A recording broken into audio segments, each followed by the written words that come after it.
Tradisi Maulid Nabi merupakan sebuah perayaan yang dilakukan dalam rangka memperingati hari kelahiran Nabi Muhammad sebagai bentuk rasa cinta umat kepada Sang Nabi. Tradisi ini banyak dilakukan oleh umat Islam di berbagai belahan dunia termasuk di Indonesia.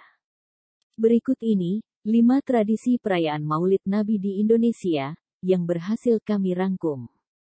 1. Kirap Ampyang. Kirap Ampyang adalah salah satu tradisi perayaan Maulid Nabi yang setiap tahunnya dilakukan oleh masyarakat Desa Loram Kulon dan Desa Loram Wetan, Kecamatan Jati, Kabupaten Kudus, Jawa Tengah. Perayaan untuk menyambut hari kelahiran Nabi Muhammad ini melibatkan arak-arakan tandu berisikan nasi kepel yang dibungkus daun jati. Nasi bungkus ini kemudian dirangkai mirip gunungan setinggi 1,5 meter. Selain tandu berisi nasi, ada pula gunungan yang berisikan buah-buahan dan hasil sayuran lainnya.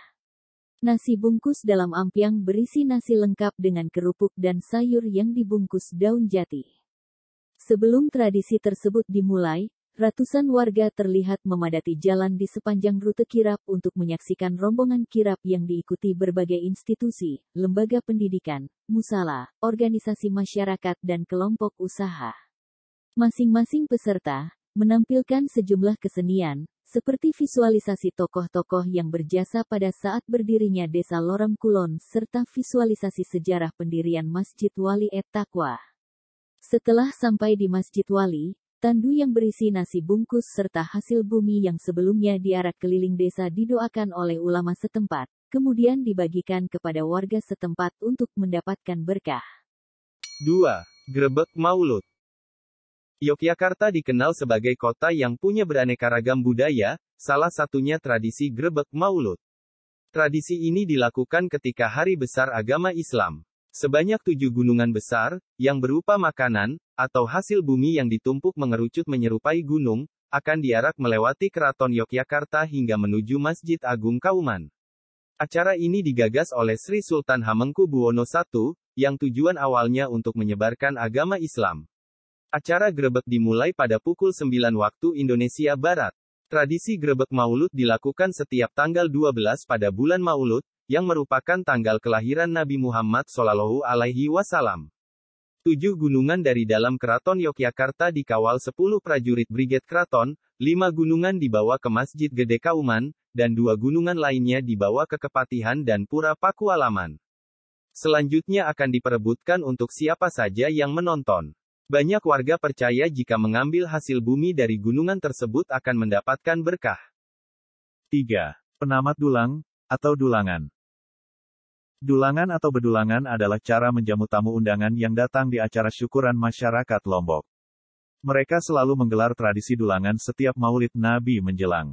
Letak keunikan dari tradisi ini adalah penyajian makanan yang dikumpulkan di satu tempat, biasanya di masjid suatu kampung atau desa, dengan menggunakan bakul atau nare, dan diisi dengan beraneka makanan khas Lombok atau dalam bahasa Sasak disebut dengan dulangan. Melalui acara ini kita bisa melihat suatu kekompakan dan rasa kekeluargaan yang tinggi bagi setiap desa yang merayakan Maulid Nabi tersebut. Acara ini tidak berlangsung hanya 1 hari saja, tetapi berlangsung kurang lebih 3 mingguan, karena masing-masing desa di Lombok sudah memiliki jadwal tersendiri untuk merayakan acara Maulid Nabi Muhammad. Bulan Maulid juga sering masyarakat menjulukinya dengan bulan perbaikan gizi, karena pada bulan ini banyak undangan untuk bersantap ria menikmati makanan khas Lombok dan buah-buahan segar yang tersaji bersama kehangatan keluarga dan orang tersayang. 4. Panjang Jimat, atau Pelal. Upacara Panjang Jimat merupakan puncak acara peringatan Maulid Nabi di 3 keraton, Cirebon. Para pemuka agama yang notabene berada di 3 keraton Cirebon, Kanoman, Kasepuhan dan Kacirebonan, pada abad ke-15 lalu, mengadopsi kegiatan tersebut yang disesuaikan dengan adat keraton yakni digelarnya upacara Panjang Jimat atau kerap disebut Pelal. Selain di keraton, masyarakat Cirebon juga biasanya melakukan ritual Panjang Jimat ini, di Kompleks Pemakaman Syekh Syarif Hidayatullah, atau yang lebih dikenal dengan Sunan Gunung Jati. Kata panjang ditafsirkan secara harfiah, adalah bentuk piring dan perabotan dapur peninggalan sejarah yang diisi dengan makanan dengan dianalogikan dengan prosesi kelahiran Nabi. Sedangkan kata jimat, merupakan akronim dari kata diaji dan dirumat yang berarti dipelajari dan diamalkan, yakni ajaran-ajaran Islam dengan menoladani Nabi Muhammad. Pada tanggal 11 Rabiul Awal, keraton akan melaksanakan lamaran, yaitu iring-iringan yang dilakukan dari dalam keraton menuju ke Masjid Keraton. Kegiatan ritual pun berlanjut hingga tanggal 12 Rabiul Awal. Tanggal 12 malam tersebut merupakan puncak dari ritual panjang jimat. Ritual diawali dengan mengarak nasi jimat, yang dikawal oleh 200 orang abdi dalam.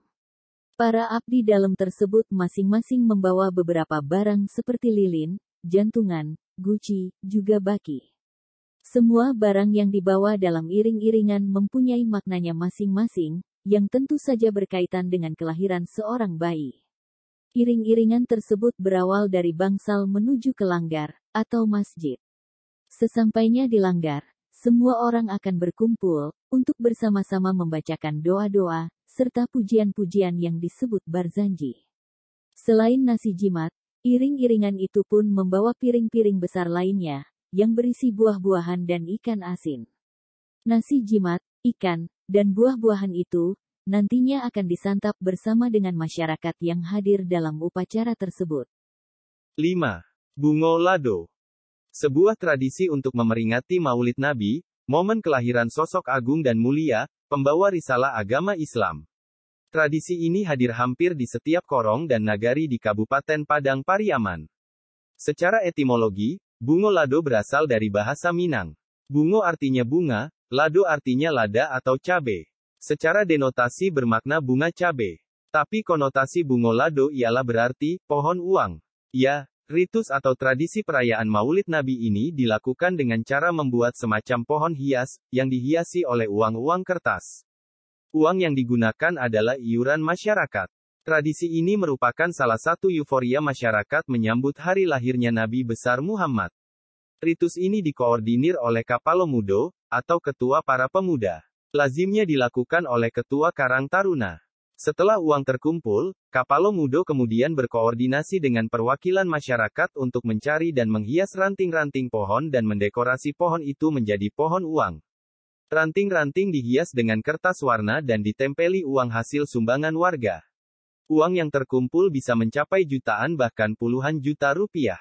Sudah tentu semakin banyak uang yang terkumpul, maka semakin besar pula bungo lado yang mereka buat. Selanjutnya, bungo lado diarak menuju salah satu masjid atau surau.